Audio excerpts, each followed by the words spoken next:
Hello everyone, and welcome to the 141st episode of Analyzing Evil, featuring Logan Roy from Succession. A hard and brutal man whose influence and ambition knows no bounds, Logan is a modern media terror, the man in the shadows spreading his tendrils through society to corrupt all to his self-serving purposes. In this video, we're going to run through all the wonderful details we're given about this doting father, loving husband, and pillar of the community, unpacking all that we've seen to discern just how evil this man truly is. But before we begin, let's first take a moment to talk about our sponsor for this video, Factor. There's no better way to stay healthy than by making your own meals, but all of us get a bit busy from time to time and need a little help in the kitchen. That's where Factor comes in. A healthy source of additional meals that mimic or even exceed the nutritional value you'd gain from making your own meals. Factor accomplishes this by offering fresh, never frozen, dietitian-approved meals right to your doorstep. With a menu that changes weekly, Factor isn't only convenient and healthy, but a great way to mix up the monotony that comes from eating the same meals week in and week out. And if you're having trouble choosing between all these options, you can let Factor do all the work by crafting your orders based on your taste preferences and meal history. And you can even opt into their new Gourmet Plus meals, an option that offers a bit of luxury in your plan whenever you're craving something extra. Their meals are ready to eat in just 2 minutes as well, making them an easy fix for those mornings when you're running late or when you need a quick meal before or after the gym.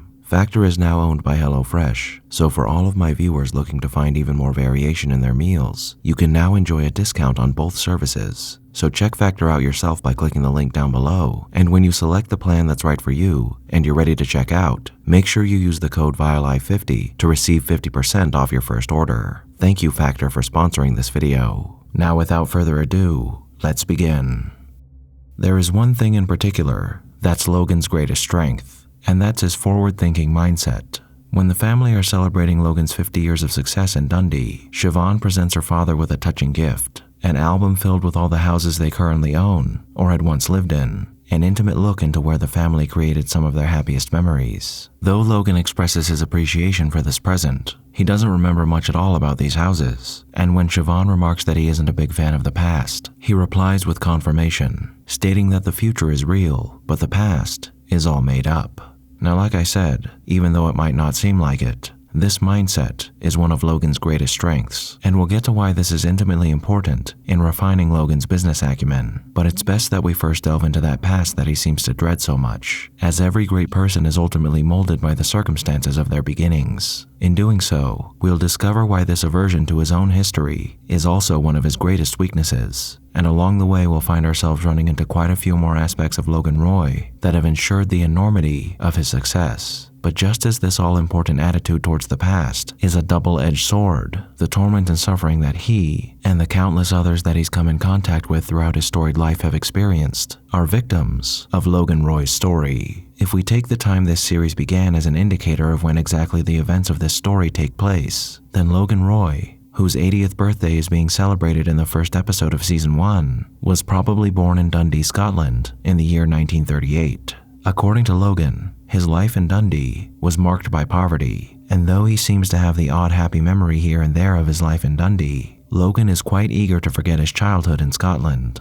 Sent off by their mother to escape the encroachment of the Second World War onto the islands, when Ewan and Logan were 5 and 4 respectively, they boarded a ship to Canada to live with their Uncle Noah so they could escape the perils of the Second World War. And after the ship they were stowed on became dead in the water, these two young children were forced to sit in silence and terror, lest any sound that they made be picked up as a vibration by a patrolling U-boat. Once they arrived in Canada, Logan unfortunately experienced abuse at the hands of his uncle, an unpleasant man according to him, and a character according to Ewan. With these things in mind, it would seem that Logan's childhood was thoroughly unpleasant, and the trauma he experienced from it contributed to the development of the psychological disorder he displays that many around him are keen to point out throughout this series, that being antisocial personality disorder, a condition that develops out of a traumatic childhood. But we'll get to Logan's personality a bit later. Now, though it is true that his childhood wasn't the greatest, I believe with what little we're given about Logan's backstory, in combination with the way he reacts to his past when it's brought up, we can still make some solid inferences about what actually happened when he was younger and how he actually feels about it, rather than being a completely miserable experience. And despite the supposed poverty he lived in, Logan's life in Dundee was likely a somewhat pleasant experience, and it was his departure from that land and the subsequent misery he experienced in his new home that soured his feelings towards his birthplace. Poverty doesn't always equal unhappiness, and like I said, he seems to have some happy memories of the place, and he apparently has fond memories of his mother, as he is willing to have her memorialized in various ways in Dundee, and he did make the effort to attend her funeral. Now this could have all been for appearances, of course, but in regard to Logan's mother, I think like many things in his life, his feelings towards her were a double-edged sword. On the one hand, he loved his mother, but on the other, she was the one who sent him away to grow up under his uncle's thumb, which I'm sure gives him conflicting feelings. Also, the way he falters when he's talking about his past with Siobhan and Connor makes me think that there's much more to his story than simply misery. So, I believe that instead of his memories of Dundee being painful because it was a miserable place to grow up, those memories are painful because they were once fond, the happy place of his beginning that he was denied by his flight from home, and experienced that ruined Dundee in Logan's mind forever. Now, as far as Canada is concerned, there's no two ways about it. That was a horrid time in Logan's life that he'd rather bury as deep as possible. It's been speculated by many that the scars we saw on Logan's back in episode 7 of season 1 formed as a result of the beatings he received from his uncle, which is more than enough to traumatize a person for life. However, during this time, Logan lost even more, his sister, who unfortunately passed away from polio. What made matters worse is that Logan believed he had brought home the polio that killed his sister, an idea that his aunt and uncle apparently reinforced. And with the notion that he was the man responsible for murdering his sister safely nestled in the darkest recesses of his mind, and all the trauma that he's already experienced to back it up, we have a sadly cohesive narrative to form regarding how Logan developed into the man he is. He was a boy who fled the most terrifying war in human history to experience more horror, and taken from his home to endure abuse in an unfamiliar land from an unfamiliar man. And this boy subsequently matured into a hardened and ruthless person with no regard for the sorrows of his past. The past is painful, but the future is uncertain. A place that can be made into whatever you want it to be, so long as you have the will to make it so. And it's all these unpleasantries in his past that have consciously and subconsciously pushed Logan Roy towards adopting this as his central mantra. And this enables Logan to focus all of his attention on what matters in the moment, the moves and deals that will ensure the realization of the future that he's constantly working towards building. Everything everywhere is always moving forever. A truth-laden quote from Logan Roy that defines his approach to business and life in general. Of course, this isn't the only thing that grants Logan the ability to succeed as much as he has, as it's the magnanimous force that is his personality that turns his forward thinking into direct, efficient, and brutal forward action. Logan has built a media empire off of a good education that he received due to his uncle's financing, beginning with newsstands and billboards in Canada and eventually reaching all across the globe at the zenith of his life. Though this education surely helped, it's his narcissism, lack of empathy, and megalomania that helped him to turn that not-so-humble beginning into something larger than life. Now, Logan isn't a narcissist in the sense that he's vain. He's a narcissist because of how self-absorbed he is, only thinking of what he wants and how any given situation or person might benefit him. Couple that with the complete disregard for the thoughts or feelings of others, and the drive to own everything and everyone, and you have a man without limits who has clawed himself up from the bottom of the pack to become one of the preeminent masters of the world. And continuing to be such a master is all that Logan Roy truly cares about. For the blunt, arrogant, and merciless Logan, it's the thrill of the hunt that keeps him moving forward, the next big win, the high he gets from eliminating his enemies and parading his victory in front of the defeated. And he does so by carrying a big stick, a massive war chest, and shouting loudly at the competition until they acquiesce to his demands or fold under the weight of all the pressure he can bear down upon them with the near limitless amount of resources at his disposal. Logan has also shown himself to be quite vindictive as well, and it's even been suggested that the only reason he wanted to make a deal with the Pierce family to acquire their company is because his brother Ewan watches their network. And while vindictiveness might not seem like something that would aid a person in their business, it does add more fuel to the fire that is Logan's desire for victory, and the importance of revenge in many of the actions that he takes cannot be understated. Life's not knights on horseback. It's a number on a piece of paper. It's a knife in the mud. A quote from Logan Roy that beautifully describes his approach to business.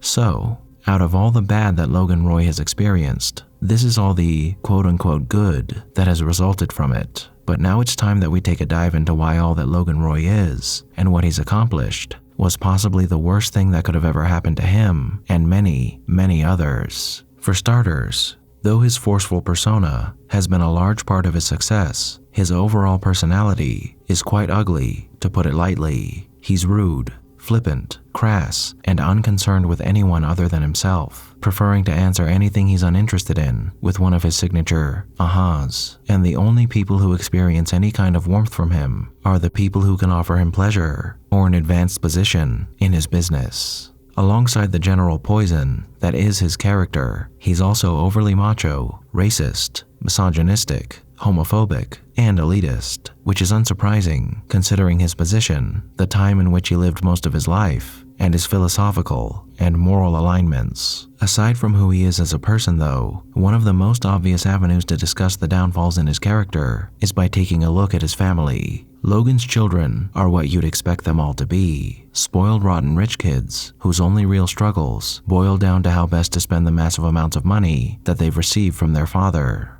Regardless, all 4 of them have been subject to the half-hearted rearing of an absent father who cares for them about as much as he cares for anybody else, which is to say, not very much at all. Throughout this story, Logan does feign love for his children, but only so far as it gets him closer to using them for the myriad purposes that suit his own aims. He manipulates them, pits them against one another, and treats them like dogs in the street if they so much as suggest that they're going to run counter to his wishes. If this is how he acts with his children in their adulthood, it's no wonder that he treated them like he reportedly did when they were younger, though we don't know all too much about what it was really like for the young Roy children. We know Connor was neglected and ignored for many years, and that Kendall and Roman were physically and verbally abused. However, they all likely experienced a mixture of all these things to a lesser or greater degree, so picking and choosing who received what more is a bit of a moot point. It's important, but since all of it is hearsay, what matters for the purposes of examining his character with what we know is how he acts towards them now. Connor is ignored just as much as he likely was when he was a child, and he's treated as the family punchline, the laughingstock shouting eccentrically into the ether, who's been carted off out of sight to a ranch in New Mexico. And even when Connor's wedding day arrives, Logan chooses not to attend in favor of securing a deal with Lucas Matson, showing just how much he cares for the son who more or less stuck by him in every way throughout this series. Kendall, though seemingly initially starting his professional career in his father's good graces, is eventually reduced to his father's whipping boy after his bout with addiction and subsequent rehabilitation, a minion that he planned to yo-yo the top spot in front of to keep him eternally under his control. And once he's gotten some serious blackmail on his son, he amplifies his previous treatment of him to an unholy degree, even going so far as to display sadism as he tortures Kendall over the manslaughter he's committed, forcing him to accompany him to the boy's parents' home so he might experience even more guilt and sorrow than he already has, even if Kendall might deserve it. And he takes it a step further when he's invited to hash it out with Kendall and makes a show of having his grandson taste his food for him in case it's been poisoned.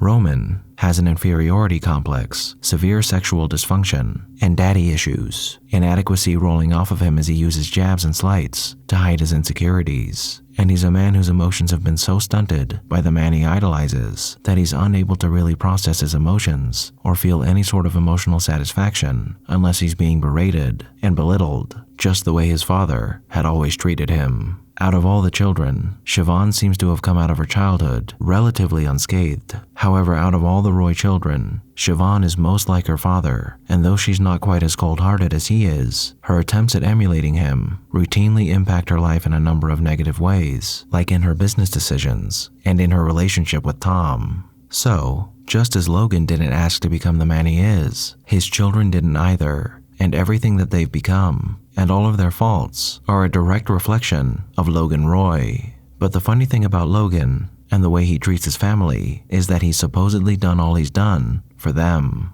However, that couldn't be further from the truth, and if it wasn't something that he felt like he had to do, be the big business magnate, who's also the doting family man, I doubt Logan would have cared whether or not he had children at all. When Caroline is speaking to Siobhan before her wedding, she remarks that Logan never saw anything he loved that he didn't want to kick to see if it still came back. And this sentiment is shown in the way that he uses his children for his own gain, and in just how little he truly cares for them, or even how he views the affection that they give him. Though all of his children in one way or another give us insight into how terrible of a father he was, it's through one interaction with Roman that I think really sold how little Logan cares for his children and about their feelings towards him. When Roman is asked to say some kind words about his father during an interview by invoking a happy memory with him, he can't recall any and is forced to use a memory of when Connor took him on a fishing trip with him. This says quite a lot already, as not having any happy memories of your father is telling of how present he was in your childhood. But couple that with the fact that Roman and his siblings seem to have a number of negative memories about him, and this notion is even more disheartening. What really takes the cake, though, is when Logan is speaking to Roman about this interview, mocks him for it, and poignantly tells him that he never took him for a faggot. Though it's been prevalent throughout this story already, this is the best example we're given of Logan's overly macho approach to expressing real emotion, and it's also quite sad that he associates intimate emotion with other people, including his children, as being an invulnerability that only conveys weakness rather than affection, and the fact that his children had to experience that kind of attitude from their father is one of the ugliest truths of Logan Roy. And when you consider that he would manipulate his own children into vying for his seat of power in order to further cement his position, a position that he likely never intended for them to hold, it's not hard to see how despicable this man was, even towards the people who loved him. Oddly enough, it's through these machinations that we might have received the only instance in this story where Logan was truly satisfied with one of his children, as after Kendall decides to ignore the blackmail his father has on him and attempts to take the company from him once again, we're given an interesting reaction from Logan. Rather than displaying a burst of outrage, as he usually does in these scenarios, we find Logan sitting impassively as he watches his son denounce him in front of billions. And in this moment, we find that at the corners of Logan Roy's mouth, a small smile is beginning to form. And that's because here, he's finally granted a morsel of what he always wanted his son to be, a killer, a man who's ruthless and unforgiving in the way he conducts business, one that would roast his own father over a roaring fire to earn what he wants. Not to mention that he's reignited the game that Logan so loves to play, giving him yet another opportunity to do what he does best, destroy anyone in his path. Now so far, we've discussed quite a bit that would qualify Logan as an evil person. He's an abusive and neglectful father, a racist, a sexist, a misogynist, a homophobe, a sadist, and a greedy old bastard. But now it's time that we really look into the evil of Logan Roy by examining the dark side of his business practices and the empire that he's built. First, I'd like to make a small disclaimer. Obviously, this series, this family, and the entities within are based on or inspired by real-world people. Because that's the case, technically what we see within this story can be applied to their real-world counterparts. Though that might be true, I'm not going to make any of these comparisons here, nor am I going to evaluate what Logan's done through a political lens, as I have never, nor will I ever, enter into the realm of political discussion on this channel, as what we're discussing here is morality, which is an entirely separate school of thought from politics, and the nasty business that is the divisive nature of politics is not something I want to entertain. Obviously, we all have our own views, and while it's almost impossible for me not to inject some of my own beliefs into these videos, I have tried my best to remain impartial when speaking about these characters and their actions, as I believe the right way to approach evil and the people who commit it, no matter what your beliefs are. So with that in mind, what we're going to talk about is what we can verify, the evil deeds that Logan, or those he's responsible for, have had a hand in committing. But we aren't going to pin those acts to any certain set of beliefs, just to the parameters of good and evil. And of course, we're also going to speak about the potential ramifications that may have resulted from those actions.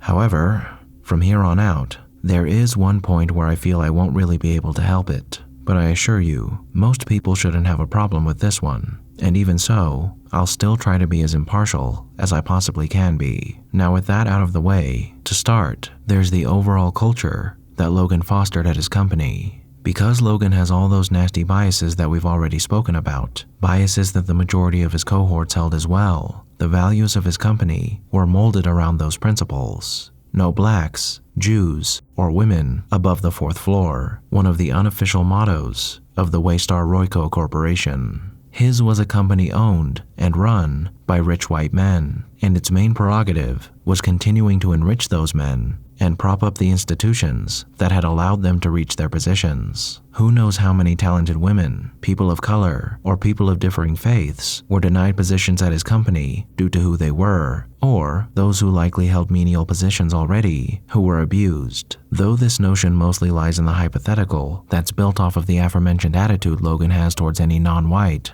non-male person, we are given one concrete example of two groups of employees of the Waystar Corporation who were impacted by Logan's chauvinism. The female employees of his cruise division who were abused and then hushed in order to save face for the company, and the migrant workers who lost their lives, who were erased from the public consciousness for similar reasons. One of the biggest plot lines in this series is the attempted cover-up or revelation of the sexual abuse of women by some of the bigwigs over on the cruise lines. Now, Logan isn't necessarily responsible for the abuse occurring in the first place, though that could be the case considering he's purported to be a dog himself, but he is responsible for how he responded to it. While it could be argued that a person in such a high position like Logan isn't aware of everything that happens amongst his vast holdings, in this case, that's not true, as it's pointed out that Logan, a man who is so intimately concerned with his money and anything that could possibly affect him making more of it, would have been well aware that hush money was given to these women, or that threats were made to them so they would keep quiet. But it's not just the threats and the payoffs, it's the fact that once they were paid off, he kept the people who had abused them employed, including a man he lovingly referred to as Uncle Molester. If that doesn't scream callous disregard for the well-being and safety of others, I'm not sure what else does. Except actually, I do, because I mentioned it already, the treatment that migrant workers received on his watch, which is also exceptionally heinous, as they were abused as well, and if they happened to fall into the water, they were left to drown, with no one any wiser. Now, what vilifies Logan even further here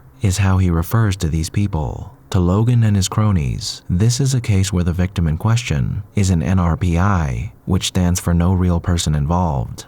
If this is the case for these unfortunate souls on his cruise lines, how many more people are there throughout his company that have suffered similar fates? How many millions of dollars has Logan Roy spent on quieting those he's overseen the abuse or death of in order to keep his power, his billions, and the people that make those things happen for him intact? We don't know, and we never will, but it's highly probable that it wasn't just these poor few over at the cruise division. Now that's how he treats the people who work for him. And for his competitors, it's implied that Logan would do anything necessary to stamp them out, even perhaps resorting to ordering murders. But what about society at large, or the people who consume his products? How many of those people were negatively impacted by his partial news coverage that swayed public policy and discourse that could have impacted millions, if not billions of lives? The media is one of the most powerful institutions in the world. It's the lens through which we view all that is going on across our city, our country, and our planet. Governments and corporations are responsible for formulating their message and the ideals that they wish to push upon people. But it's the media that sells the thoughts and ideas of men and women in power to the public.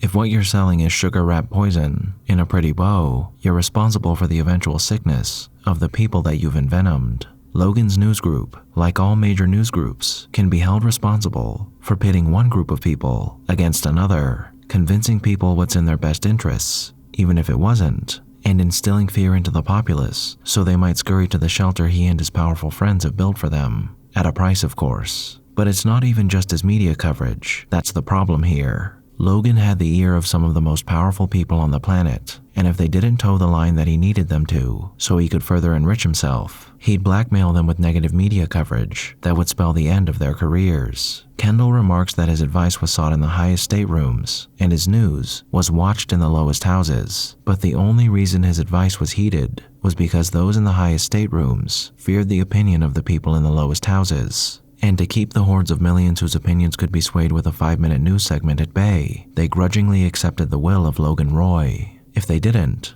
well, he's a man who can bring down governments. And he apparently actually did in the case of one Canadian administration, reportedly over grain subsidies. He's a man who can start wars through his influence alone, and then turn the tides of that war by offering positive coverage to whichever side suits his interests best. So with all of this in mind, how many thousands, if not millions of people, were negatively impacted by Logan's machinations? How many people were shivering in the cold while Logan sat before his fire? How many people felt the pain of hunger course through their bodies as Logan dined on caviar and airlifted lobsters? How many people died on battlefields while Logan Roy enjoyed the comfort of his multi-million-dollar residences? The number is incalculable. But it is staggering, and that staggering number only exists because one man decided he would use every ounce of influence available to him to enrich himself and those who would aid him in doing so. People make up a market. People are an economic unit. That's how Logan Roy sees others, and that's exactly how he treats them.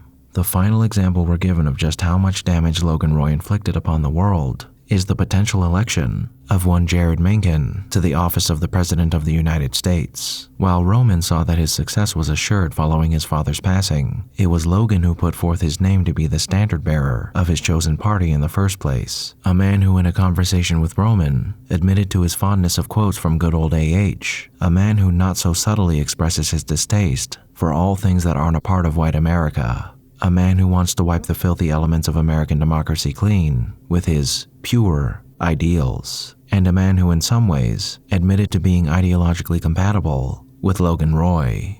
This is that political portion of my incrimination that I mentioned earlier, but while it's true that we're talking about a right-wing extremist taking the reins of power due to the influence of a right-leaning corporate elitist, all the incriminating evidence we've discussed so far would be equally as applicable if it was a left-wing extremist who was fond of quotes from Stalin that was put into power by a left-leaning corporate elitist. For the purpose of establishing a moral position here, politics doesn't matter in the slightest, unless you count yourself amongst the abhorrent few who actually believe the contrary. I think we can all agree that Hitler and his ideology were an evil, vile stain on human history, and he and the ideas he helped to perpetuate were responsible for some of the worst crimes that were ever committed in human history. And if you're attempting to run a country and you draw your inspiration from any of the horrific ideas he put forth, then you deserve to be condemned, and so do the men responsible for enabling that person. Who knows just exactly what the ramifications of this move will be, and how the legacy of Logan Roy will continue to affect the world, even after his passing. But really, in the end, that's what it's all about. The legacy of a man who carried enormous pressure that few have ever held. And when we look back at the life of Logan Roy, and all that he has wrought, what is there to say? He was a man who unfortunately suffered the trauma of a tumultuous, abusive, and neglectful upbringing. A man whose hardened personality and lack of human connection was born from these horrid circumstances. Using the brutal advantages such an upbringing bestowed upon him, Logan created an economic empire that knew almost no bounds, and in the wake of his ambition was left success and prosperity for some, but utter ruination for many, many others. But what aside from enormous power and wealth did all of this give to Logan Roy? On an intimately human level, nothing. He offers no love to those he should, and what little love he receives from them in return is brushed aside as a triviality that's unbecoming of a man of his station. He is a man unburdened by sentiment and morality who will do whatever it takes to acquire more and more until he's drawn his last breath. And that is all that has ever mattered to Logan Roy. More. We receive the odd touching moment from him here and there, but they are drops of water in an otherwise overflowing ocean of blood. Every negative thing that happens to Logan throughout this story can only be blamed on Logan himself, as the struggle he endures with the subversive elements in his family, namely his son Kendall, all occur because of something he did to ignite that specific scenario in the first place. Kendall was not owed the top seat in his father's company, nor was Connor, Siobhan, or Roman. You are not entitled to any position by virtue of your birth, and you definitely aren't qualified to perform that position because of it either, which each of them clearly aren't in many different ways. But when you make promises to a person, dangle it in front of them, and then ridicule and scorn them for being incompetent at the position they believed you were grooming them for, it's not hard to see why they might bite the hand that you had fed them with. However, perhaps the saddest thing about his familial struggles is Logan's inability to see that it's all his fault. Throughout all the betrayals he experiences at the hands of those closest to him, Logan never once stops to think of what he might have done wrong in these scenarios. It's never, gee, I must have really messed up here for my children to be acting this way towards me. I should speak to them and find out if we can hash this out. No, it's always, you're against me. It's your fault, your problem, and you deserve nothing from me but scorn and malice. Towards the end of his life, during the process of the Gojo deal, Logan is revealed to be increasingly unhappy with not just the deal, but with life in general, so much so that he wonders why everyone present at his final birthday party is so happy when he is so miserable. Logan remarks during a conversation with Colin after he storms out that in everything he tries to do, people turn against him, that nothing tastes like it used to, nothing is the same as it was, and he ponders the infinite and wonders whether there is anything after this world. And it's here that Logan gives off the impression that he might actually be worried that all he's done in his life was for nothing, that his life was unfulfilling, and that he's about to enter nothingness, leaving behind a life wasted, a successful waste, but a waste nonetheless. It's this moment, as well as his half-hearted attempt at apologizing to his children, that reveals to us that perhaps Logan regrets focusing his life only on himself. But for a man whose son is at the cusp of setting, it's far too late. And even this last-ditch attempt at salvaging any sort of familial bonds with his children was only done in order to secure yet another deal. And that is the personal tragedy of Logan Roy, a man so consumed with himself and the thrill of battle that he's sidelined everything that makes life worth living. And his reward for all of it is hollow relationships and a few squabbling brats in a boardroom warring over the rights to daddy's seat. As tragic and despicable as all of these things are, it's the impersonal that sells the evil of this corporate monster. Though the people close to him are broken, and money can never serve as a stand-in for human connection, the Roy family and all its associates will ultimately come out the other side of all that occurs between them far better than the majority of us. No one deserves to be treated the way that Logan treated people, and children don't deserve to have a father who could care less about them one way or the other. But the Roy children will never know many of the pains that plague the rest of us who can't ride our private jets at a moment's notice. There are plenty Logan Roy affected who do though. The millions or even billions of people that might have suffered for even a second so Logan and his pals could hoard more than a person could hope to spend in 1,000 lifetimes. As much as it is the broken family, it's more so the strife, the misery, the abuse, and the suffering that all of these people felt or will feel because of one man's ambition and greed. And when you're a man as gargantuan as Logan Roy was, unfortunately for the rest of us, the dread influence of such a man is not easily undone. And when the party's over and this man is safely resting in his opulent mausoleum, the shadow of Logan Roy will still loom over the world. The evil of one man, continuing to infect multiple layers of society for generations to come. Thank you all for tuning in to this episode of Analyzing Evil, and I hope you've enjoyed. What are your thoughts on Logan? Did I miss anything? Let me know down below, and leave a suggestion for a villain you'd like to see featured while you're at it. If you like this video, hit that thumbs up button, and make sure to subscribe if you haven't already. A big thank you to all of my subscribers, my patrons, and to anyone who's decided to honor me with a super thank, and a most vile thank you to those whose names you're seeing on screen now.